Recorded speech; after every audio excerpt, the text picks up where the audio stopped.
ये इश्क नहीं आसान, बस इतना समझ लीजिए, आग का दरिया है और इसमें होकर जाना है। अरे भैया, जब आप और हम जान रहे हैं कि ये इश्क आसान नहीं है, तो सबसे आसान सी चीज़ करें ना। ये एडुकेशन बड़ी आसान है भैया, पढ़ाई लिखाई बड़ी आसान है। अगर पढ़ लोगे अच्छे से तो सब कुछ मिल जाएगा। मैं किसी चीज़ के लिए मना नहीं कर रहा हूँ। पढ़ो, पहले पहले नीट क्वालिफाई करो, डॉक्टर बनो, देन आफ्टर इश्क करना है ना भैया, 2-4 से कर लो, एक से का करना, 2-4 से कर लो, पर पहले डॉक्टर। उस जब तक डॉक्टर नहीं बनते हो तब तक कहीं फोकस नहीं करना है।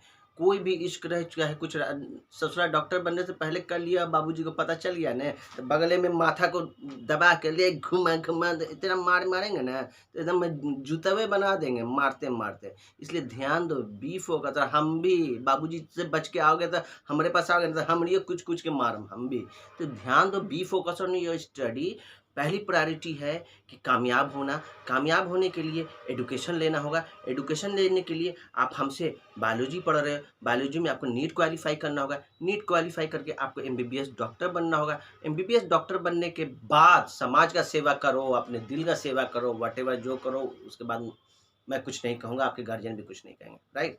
चलो, कम टू द पॉइंट। आज हम लोग पढ़ रहे हैं मोनेरा। मोनेरा के बारे में तो पढ़ रहे हैं। मोनेरा क्या है? यूनिसेलुलर है, सब पता है, पढ़ चुके हैं। यूनिसेलुलर है और क्या है? प्रोकैरियोटिक है।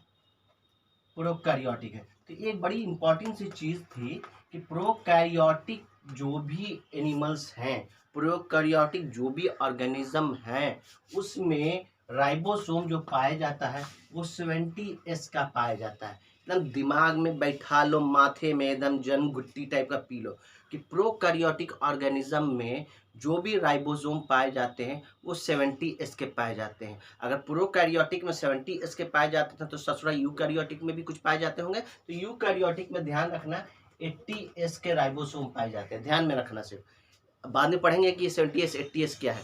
पहले दिमाग में रखना है कि राइबोसोम जो है प्रोकैरियोटिक ऑर्गेनिज्म में, और मोनेरा हम लोग पढ़ रहे हैं। मोनेरा क्या है? प्रोकैरियोटिक ऑर्गेनिज्म है। तो यहाँ पे जो राइबोसोम पाए जाएंगे वो 70S के पाए जाएंगे। और अगर कोई पूछ दे सवाल कि यूकैरियोटिक में क्या पाए जाएंगे, तो 80S के पाए जाएंगे। क्लियर? Is that clear? कहीं पे कोई कंफ्यूजन नहीं है? अब राइबोसोम के बारे में पढ़ेंगे तो 9th स्टैंडर्ड में जो सेल में जो पढ़ा था राइबोसोम। राइबोसोम क्या है? एक सेल ऑर्गेनल्स है। सेल के अंदर बहुत सारे ऑर्गेनल्स है, जिसमें माइटोकॉन्ड्रिया है, जिसमें लाइसोसोम है, जिसमें एंडोप्लाज्मिक रेटिकुलम है, जिसमें सेंट्रोसोम है। तो इसी तरह से आपको राइबोसोम भी एक ऑर्गेनल्स है। तो कौन सा ऑर्गेनल्स है? ये सेल ऑर्गेनल्स है। तो कैसा सेल ऑर्गेनल्स है? सबसे छोटा स्मॉलेस्ट सेल ऑर्गेनल्स है। कौन? राइबोसोम। तो राइबोसोम के बारे में एक चीज और पता चला, सबसे स्मॉलेस्ट सेल ऑर्गेनल्स है। ठीक है। अब इसको ससुरा खोजा किसने? तो उस टाइम में जिस वक्त डिस्कवरी हो रही थी सेल की, उस टाइम में, उसके बाद रॉबिन्सन एंड, जस्ट मिनट बता रहा हूँ मैं, रॉबिन्सन थे और क्या था, ये नोट्स है मेरा, पूरा कंप्लीट नोट्स मोनेरा के बारे में। ये देखो कितने पेज का है, 1 page, 2 page, 3 page, 4 page, 5 page का नोट्स है। ये मैं अभी तो शॉर्ट्स पढ़ा रहा हूँ सब। कल या परसों ये पूरा मुकम्मल ये नोट्स पूरा मोनेरा में पढ़ाऊंगा। उसके बाद जिसको भी नोट्स चाहिए होगा वो व्हाट्सएप में मैं कह रहा हूँ कि ग्रुप में मैसेज करेंगे मुझे। कहाँ पे? यूट्यूब पे मेरे वीडियो पे मैसेज करेंगे। जिनको भी चाहिए होगा मैं उनको प्रोवाइड कर दूंगा, राइट। हाँ। Robinson and brown. Robinson and brown नाम के दो साइंटिस्ट थे। Robinson and brown. इन्होंने प्लांट सेल में राइबोसोम को खोजा। सिमिलरली जॉर्ज ई पैलेडे, ये तो नाम सुना है, इन्होंने राइबोसोम को एनिमल सेल में डिस्कवर किया। क्लियर?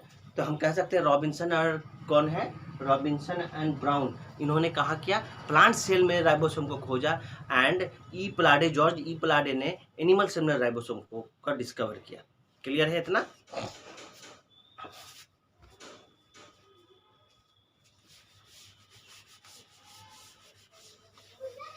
और राइबोसोम के बारे में तो ये जब सब जान गए, सबसे छोटी इकाई है, स्मॉलेस्ट यूनिट।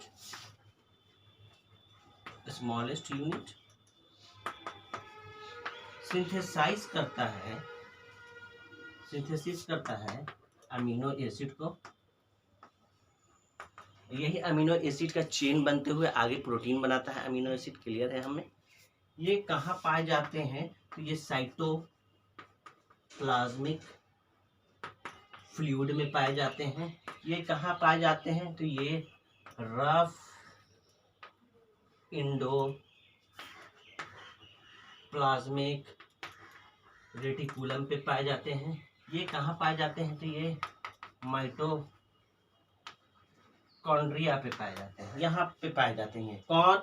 राइबोसोम। राइबोसोम कहाँ पाए जाते हैं? तो साइटोप्लाज्मिक फ्लूइड में पाए जाते हैं, जो द्रव घूम रहा है वहाँ पाए जाते हैं।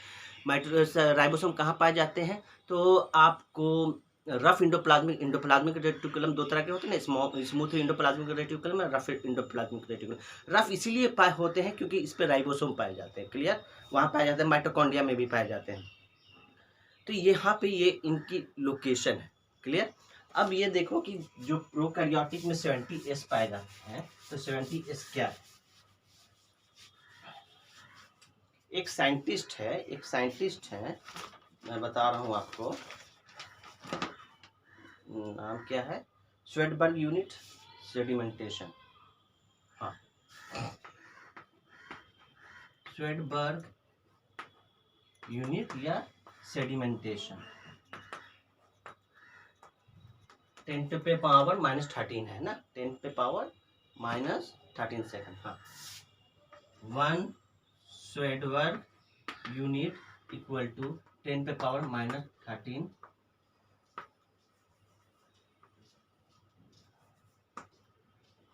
Unit, sorry second. अब ये क्या है? ये 70S राइबोसोम जो है, जो राइबोसोम है, राइबोसोम बना हुआ है RNA एंड प्रोटीन का। अगर कोई पूछे राइबोसोम किस चीज का बना हुआ है, तो आप बोलेंगे RNA का और प्रोटीन का। अब सब सुना RNA, तो सुना RNA क्या है? तो DNA आगे जाकर जब डिवीजन होता है, DNA का काम है मैसेज को ट्रांसफर करना, DNA का काम है मैसेज को रिसीव करना। उसी तरह DNA जो आगे डिवीजन होगा, तो DNA में भी जाकर होता है, राइट? तो वहां पे आप कह सकते हैं कि हमारा राइबोसोम जो है RNA एंड प्रोटीन से मिलकर बना है। क्लियर है इतना सवाल? ओह, अब ये जो R70S है, ये बना है 50 + 30 RNA का मिलके। अब सवाल उठता है कि 50 + 30 तो सर 80 होता है, तो यहाँ 70 क्यों है? तो इसी का लॉजिक है। इस लॉजिक को पूरा करने के लिए स्वेडबर्ग यूनिट है, ठीक है? स्वेडबर्ग एक साइंटिस्ट का नाम है स्वेडबर्ग। इन्होंने सेडिमेंटेशन दिया। सेडिमेंटेशन मतलब बेसिकली होता है कि सॉल्वेंट में, water is the solvent, solvent में किसी चीज का नीचे जाकर जम जाना दैट इज क्या हो गया? सेडिमेंटेशन। जमेगा कैसे? उस सॉल्वेंट में जो चीज सॉल्यूट हो जाएगा तभी सॉल्यूशन बनेगा। तो सॉल्वेंट में सॉल्यूट का हो जाना, सॉल्यूशन बना लेना, सॉल्वेंट में सॉल्यूट का मिलकर सॉल्यूशन बना लेना, दैट इज सेडिमेंटेशन। अब इसको समझेंगे। पानी में मिट्टी का मिल जाना, तो पानी इज द सॉल्वेंट, मिट्टी सॉइल इज द सॉल्यूट, और दोनों को मिलकर जब मिट्टी नीचे बैठ गई, दैट इज सेडिमेंटेशन। क्लियर? तो इन्होंने एक मशीन में सेंट्रीफ्यूगल मशीन का नाम है, किसने? स्वेडबर्ग साहब ने सेंट्रीफ्यूगल मशीन में एक टेस्ट ट्यूब में आपने किसको डाला? RNA को डाला। कितना RNA डाला?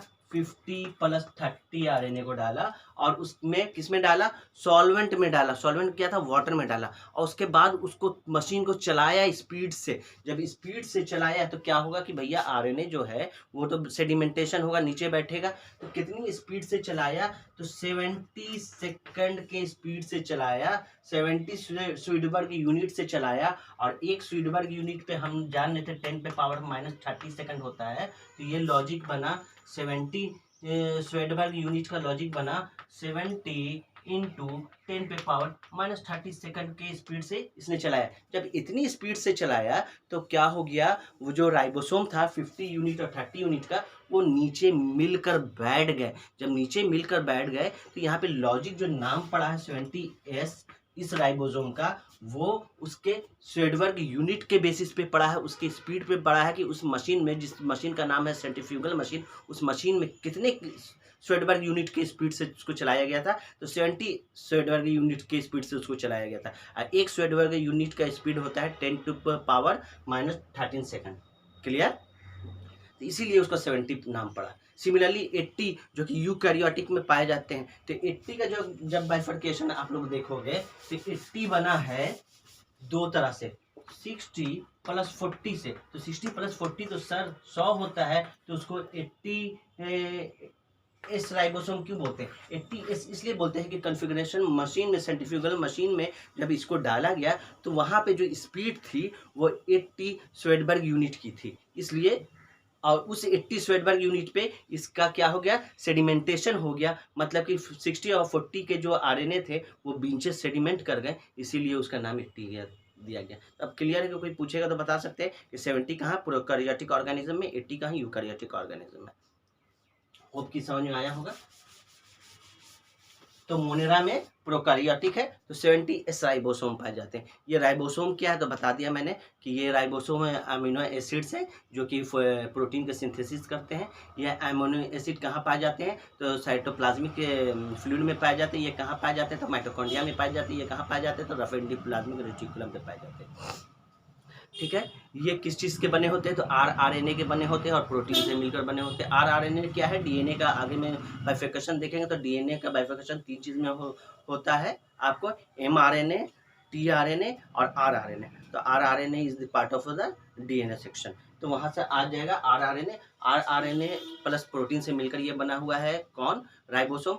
और प्रोकैरियोटिक में 70S राइबोसोम होता है। ये 70S क्या है, ये 70S इसलिए है कि एक है क्या नाम है, स्वेडबर्ग साहब एक साइंटिस्ट है, उन्होंने ही सेडिमेंटेशन की थ्योरी दी। सेडिमेंटेशन में उन्होंने बोला कि सॉल्वेंट में जो सॉल्यूट मिलता है तो वो जो सॉल्यूशन बनता है उस सॉल्यूशन में नीचे में जो चीज़ जम जाता है दैट इज सेडिमेंटेशन। और एक स्वेडबर्ग यूनिट की स्पीड जो होती है 10 टू पावर माइनस 30 सेकंड की होती है। तो एक मशीन थी जिसका नाम था सेंट्रीफ्यूगल मशीन, उस मशीन में इसको डाला गया 50 प्लस 30S राइबोसोम को, और जब उसको चलाया गया किसी स्पीड से 70 स्वेडबर्ग यूनिट के स्पीड से, तो वो सेडिमेंटेशन हो गया। 70 के स्पीड से चलाया गया था, इसीलिए वो 50 प्लस 30 जो 80 हो रहा था उसको 70S राइबोसोम का नाम दिया गया। क्लियर? अच्छा लगा है तो सब्सक्राइब कीजिए और शेयर कीजिए, लाइक कीजिए, शेयर कीजिए, सब्सक्राइब कीजिए। करते ही नहीं ये, सब्सक्राइब नहीं करेंगे तो कैसे काम चलेगा, भूखे मर जाएंगे भाई, दाल रोटी का सवाल है। सब्सक्राइब कीजिए। Thank you so much.